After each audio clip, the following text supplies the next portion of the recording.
नमस्ते सदावत्सले मातृभूमि में हम लोग बात करने जा रहे हैं। केंद्र सरकार ने एक नई पहल की है और वो पहल सोशल मीडिया को लेकर है। हमारे देश में बहुत दिनों से सोशल मीडिया जब आया था तो लोगों का बड़ा उत्साह हुआ, जर्नलिज्म जाग गई, लोगों को एनालिसिस, हमारे जैसे लोगों को सार्वजनिक रूप से एनालिसिस करने का मौका मिला और मेरे जैसे बहुत सारे लोगों को अपनी बात कहने का मौका मिला। देश में सोशल मीडिया ने एक रेवोल्यूशन ला दिया है, इसमें कोई शक नहीं है कि सोशल मीडिया ने रेवोल्यूशन ला दिया। लेकिन क्या सोशल मीडिया को नियंत्रित किया जाना चाहिए? इस बात पर मैं, जहाँ तक मेरे चैनल की बात आती है, तो हजारों लोग इस बात को लिखते हैं कि सोशल मीडिया पर बहुत गंदा कंटेंट परोसा जा रहा है और सोशल मीडिया पर इतना कंटेंट खराब होता जा रहा है और इतनी रॉन्ग और मिस इन्फॉर्मेशंस आती जा रही हैं कि देश कंफ्यूज हो गया है कि आखिर वो किस पर विश्वास करे और किस पर ना करे। इसीलिए हमारे जैसे चैनल ये इसलिए चलते हैं क्योंकि हम ऑथेंटिकेटेड रूप से कहीं सुप्रीम कोर्ट का जजमेंट, हाई कोर्ट का जजमेंट या सरकारी मीडिया या सरकारी रेगुलेशन से बात करते हैं। हम कभी भी ब्लफ की बात नहीं करते। कहीं से भी सूचना आई हो उसको क्रॉस वेरीफाई किए बगैर कोई भी बात नहीं करते। इसमें अपने व्यूज़, बीइंग ए लॉयर, अपने व्यूज़ में डालता हूं कि मुझे इसके इंटरप्रिटेशन में क्या आनंद मिलता है या मैं इसका इंटरप्रिटेशन कैसा करना चाहता हूं या फिर देश को कैसे सोचना चाहिए, जैसे मैं सोचता हूं क्या वैसे ही सोचना चाहिए। ये बात अलग है कि मैं उसमें अपने व्यूज़ डालता हूं, लेकिन बिना ऑथेंटिकेटेड कहीं से भी इंफॉर्मेशन के हम उसको स्प्रेड आउट नहीं करते। लेकिन ये भी सच है कि बहुत सारे लोग करते भी हैं। मैं कल एक पुलिस की वर्दी पहने एक व्यक्ति ये कहते हुए शॉर्ट्स बना रहे थे, उन्होंने कहा कि अब गिरफ्तारी से पहले सुप्रीम कोर्ट ने ये निर्देश जारी कर दिए, ट्रायल अगर गलत हो जाता है तो फिर और उसको सज़ा नहीं हो पाती तो पुलिस के खिलाफ एक्शन होगा। और ये मेरी समझ में नहीं आया। मुझे लगा कि सुप्रीम कोर्ट ऐसा कैसे कर सकता है, क्योंकि ट्रायल एंड एरर ही तो इस पूरे सिस्टम की जड़ है। और अगर पुलिस को उल्टा फंसाना शुरू कर देंगे तो पुलिस तो इन्वेस्टिगेशन ही नहीं करेगी, और एकदम शोर शॉर्ट इन्वेस्टिगेशन अगर पुलिस कर भी लेगी तो फिर जुडिशरी की ज़रूरत ही नहीं पड़ेगी कि अगर कन्विक्शन रेट के आधार पर ये, तो फिर मैंने उसको खोजना शुरू किया तो मालूम पड़ा वो इन्फॉर्मेशन ही झूठी है। और वो सज्जन पुलिस की वर्दी पहनकर बात करते हैं, मतलब पुलिस की वर्दी, कोई बैच भी लगा हुआ है, और इस तरह की information, miss information, wrong information speed out करते हैं। बहुत सारे लोग उसका लीगल ग्राउंड बनाकर या कोई सपोर्ट देकर या कोई सपोर्टिव बात, उन्होंने कहा इनकी फ़ोटो, उनकी फ़ोटो। और आजकल तो एआई का ज़माना आ गया है तो लिपसिंग भी मिला दी जाती है, ऑडियो कंटेंट भी मिला दिया जाता है, वॉइस भी मिला दी जाती है, और ऐसा लगता है कि ये ही बोल रहे हैं जिन सज्जन की ये चल रहा है। अब ये सब कुछ चल रहा है। आपको याद होगा गद्दाफी को लेकर, आपको याद होगा नेपाल में, आपको याद होगा बांग्लादेश, बहुत सारे देशों में सोशल मीडिया ने बहुत हंगामा मचा कर रखा। भारत में भी सोशल मीडिया नो डाउट, मुझे याद है 2021 में, उस समय रविशंकर प्रसाद जी मंत्री हुआ करते थे, आईटी मिनिस्टर हुआ करते थे, और 2021 में वो आईटी रूल्स लेकर आए थे। उन आईटी रूल्स में परिवर्तन और सोशल मीडिया को कंट्रोल करना और ये सारी व्यवस्थाएं थी, उसको लेकर बड़े हंगामे हुए थे। मोदी जी उस समय इस विचार के हुआ करते थे कि नहीं, सोशल मीडिया को फ्री फ्लो छोड़ देना चाहिए, और सोशल मीडिया पर जो कंटेंट चल रहा है, लोग अपने उद्गार रख रहे हैं, right to free fundamental right है। हालांकि आईटी एक्ट के अंदर सेक्शन 66A हुआ करता था, और सेक्शन 66 श्रेया सिंघल के मामले में ऑनरेबल सुप्रीम कोर्ट ने उसको अवैध घोषित कर दिया था और कहा था कि किसी भी व्यक्ति को सोशल मीडिया के कंटेंट के आधार पर उसके खिलाफ मुकदमा नहीं हो सकता। ऐसे बहुत सारे मामले हैं। लेकिन उसके बाद जो तत्काल परिवर्तन आए देश में, उससे सरकार भी मजबूर हो गई।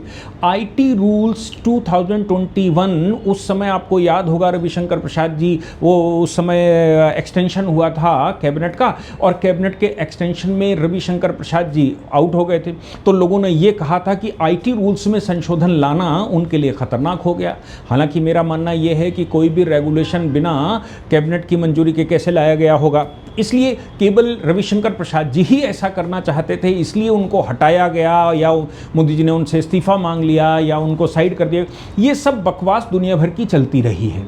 लेकिन अब सवाल इसमें ये पैदा होता है कि जो रविशंकर प्रसाद जी करना चाहते तो उसको विड्रॉ तो सरकार ने नहीं किया था उस समय, आज उसका एक्सटेंशन सरकार कर रही है। एक्सटेंशन का कारण ये नहीं है कि सरकार उस पर कोई बहुत रेगुलेशन लगाना चाहती है, इसका एक्सटेंशन का कारण ये है, जो संशोधन अब 2021 2021 को आगे किया गया है। पहले तो उन्होंने ड्राफ्ट पब्लिश कर दिया है और ये कहा है कि जिस किसी को भी सुझाव देने हैं सोशल मीडिया को लेकर या मीडिया को लेकर या बाकी चीज़ों को लेकर, वो अपने सुझाव दे सकता है, उसके बाद ही उसको लागू करेंगे। खास तौर से इस नियामक की नियम नंबर 31G 31H और रेगुलेशन नंबर 3 का 4, इस पर बात उन्होंने कही। लेकिन ये चीज़ हम लोगों को सदैव ध्यान रखनी चाहिए कि इससे पहले ऑनरेबल कोर्ट इस विषय पर बहुत कुछ कर चुका है, और ऑनरेबल कोर्ट में जब इस तरह के शिकायतें आईं और इस तरह के मामले आए तो एक सीरीज में उसको देखना चाहिए। उसके बाद जो ग्रीवांसेस थी, क्योंकि सुप्रीम कोर्ट ने ये बात पकड़ी कि गूगल और बाकी के जो प्लेटफॉर्म हैं ये किसी को भी बढ़ाकर किसी को पीछे फेंक, इनकी एनालिटिकल प्रोसेस जो है और इनका एनालॉजिकल डेवलपमेंट, ये इनके पास शक्तियां हैं, इसलिए इंटरमीडियरी भी दोषी होना चाहिए। सुप्रीम कोर्ट का सबसे पहला जजमेंट 2015 का, जिसमें श्रेया सिंघल बनाम भारत संघ का नाम था और सेक्शन 66 कैपिटल ए को अवैधानिक घोषित कर दिया गया था। इसके अलावा ये कहा गया था article 19(1)A fundamental right to speech and expression fundamental right है, और उसको केवल आर्टिकल 19(2) के दायरे में ही लाया जा सकता है। 66 कैपिटल ए आईटी रूल्स में जो उसको जवाबदेह बना रहा है वो ठीक नहीं। इसके बाद एक मामला आया तहसीन पूनावाला वर्सेस भारत संघ, 2018 का मामला था। इस मामले में ऑनरेबल सुप्रीम कोर्ट ने हेट स्पीच, इस मामले में भड़काऊ सामग्री और इन सारी चीज़ों को कोर्ट ने, चूंकि ये मॉब लिंचिंग का मामला था और लिंचिंग वाले मामले में स्प्रेड आउट किया जा रहा था बहुत कुछ, तो तहसीन पूनावाला के केस में ऑनरेबल सुप्रीम कोर्ट ने कहा था कि केंद्र सरकार को इस पर रोक लगाने के लिए कोई नियामक बनाना चाहिए और कोई मॉनिटरिंग टीम बिठानी चाहिए। हालांकि ये मॉनिटरिंग टीम का मामला ये पहली बार नहीं है। कॉमन कॉज का 2012 का एक जजमेंट है जिसमें सुप्रीम कोर्ट ने कहा था डिस्ट्रिक्ट लेवल पर मॉनिटरिंग कमेटी टीम बैठनी चाहिए। जो ये लोकल लेवल पर अखबार छपते हैं, तमाम तरह के जो लोकल चैनल उस समय चला करते थे, लोकल चैनल केबल टीवी का चलता, उन सब पर सुप्रीम कोर्ट ने कहा था हर डिस्ट्रिक्ट में उसको बैठाया जाना चाहिए डिस्ट्रिक्ट मजिस्ट्रेट की अध्यक्षता में, और वहां कोई भी अपनी ग्रीवांस ला सकता है। अगर वो स्टेट का मामला है तो वो स्टेट को फॉरवर्ड कर देगा, अगर वो केंद्र का मामला है तो केंद्र को फॉरवर्ड कर देगा, और अगर वो डिस्ट्रिक्ट लेवल का है तो डिस्ट्रिक्ट कमेटी ही उस पर एक्शन ले सकती है। उसके बाद उसकी अपीलिंग अथॉरिटी होगी और ये वो होगा।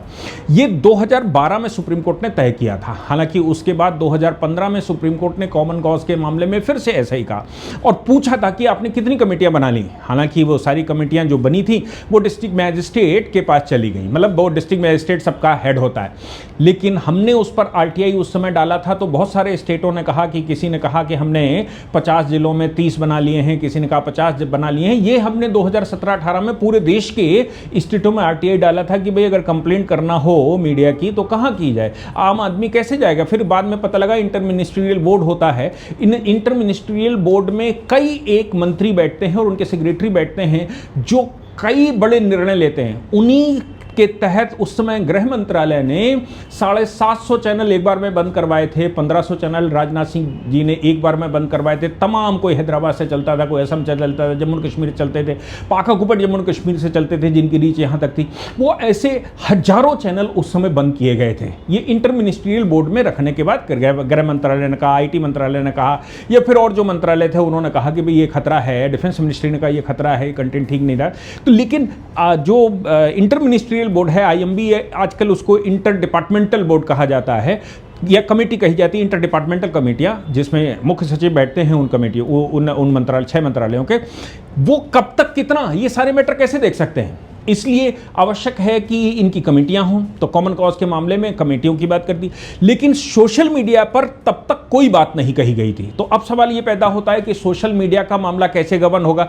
ऐसे मामले में फेसबुक बनाम दिल्ली विधानसभा 2021 का मामला है। आपको याद होगा कि दिल्ली में जो दंगे हुए थे उसके CA के टाइम पर, उन दंगों को लेकर तमाम वीडियोस वायरल हुए थे। दिल्ली सरकार को लगा कि उस समय केजरीवाल की सरकार हुआ करती थी, केजरीवाल को लगा कि हमारे खिलाफ जा रहा है, तो दिल्ली विधानसभा ने फेसबुक को नोटिस कर दिया था। वो फेसबुक का notice honourable Delhi high court में चैलेंज हुआ, फिर वो सुप्रीम कोर्ट में चैलेंज हुआ, और उस समय फेसबुक बनाम दिल्ली विधानसभा 2021 में ऑनरेबल सुप्रीम कोर्ट ने कहा मध्यवर्ती की भूमिका बहुत इंपॉर्टेंट है। मध्यवर्ती का मतलब है इंटरमीडिएट कंटेंट अगर हमारा है, मैं यूट्यूब पर डाल रहा हूं, फेसबुक पर डाल रहा हूं, ट्विटर पर डाल रहा हूं, या किसी माध्यम से उसको स्प्रेड आउट कर रहा हूं, तो आप समझ लीजिए कि ये इंटरमीडिएट हैं। इंटरमीडिएट का कहना है कि साहब हम केवल सर्विस प्रोवाइडर हैं, हम इनको प्लेटफॉर्म देते हैं, उसका हमें कुछ हिस्सा मिलता है, हम उसका जो भी इनका व्यापार होता है उसका 30% काट कर 70% हम इनको दे देते हैं, ये उनका कहना है।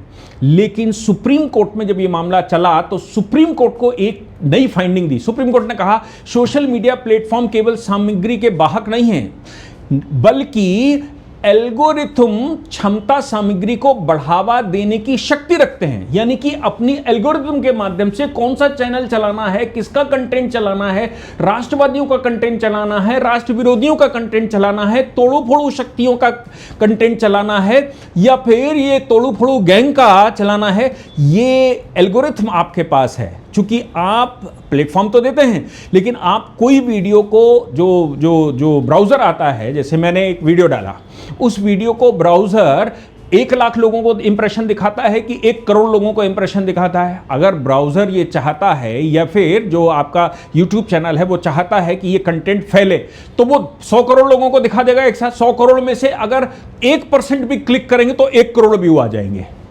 और अगर किसी का कंटेंट बहुत अच्छा है, राष्ट्रवादी है, उसको फेवर नहीं करता यूट्यूब या फेसबुक, तो उसको पीछे छोड़ फेंक देगा। तो मालूम पड़ा कि वो दिखाएगा ही 1000 लोगों को, 1000 में से अगर 50% भी क्लिक करेंगे तो 500 व्यू आएंगे।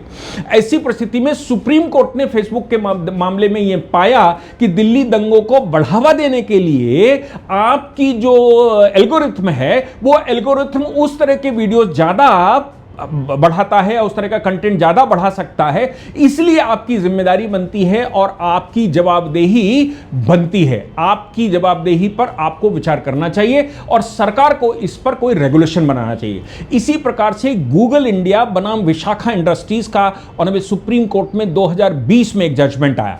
उस जजमेंट में सुप्रीम कोर्ट ने कहा कि मानहानिकारक सामग्री या मध्यवर्ती की जिम्मेदारी से जुड़ा मामला हो सकता है। इसलिए अगर कोई मानहानि का मामला जाता है, कोई रॉन्ग कंटेंट जाता है, किसी की उसमें अपयश फैलाया जाता है, तो आप उसको पकड़ सकते हैं। मध्यवर्ती की सामग्री की प्रकृति के बारे में पता चल जाता है। आपके पास आजकल तो एआई है, आप पता लग सकते हैं, आप उसको हटा सकते हैं, आप उसको पीछे फेंक सकते हैं। आप किसी कंटेंट को आगे बढ़ा रहे हैं, वो पॉलिसीज के अनुसार होना चाहिए, भारत सरकार के नियमों के अनुसार होना चाहिए, तभी कंटेंट आगे बढ़ना चाहिए। अदरवाइज वो कंटेंट आपको हटा देना चाहिए या नोटिस जारी कर देना चाहिए। अब 2021 के जो नियम थे, उन नियमों में अब केंद्र सरकार क्या कर रही है, कह रही है कि इंटरमीडियरी की हम रिस्पॉन्सिबिलिटी यहां तय करेंगे।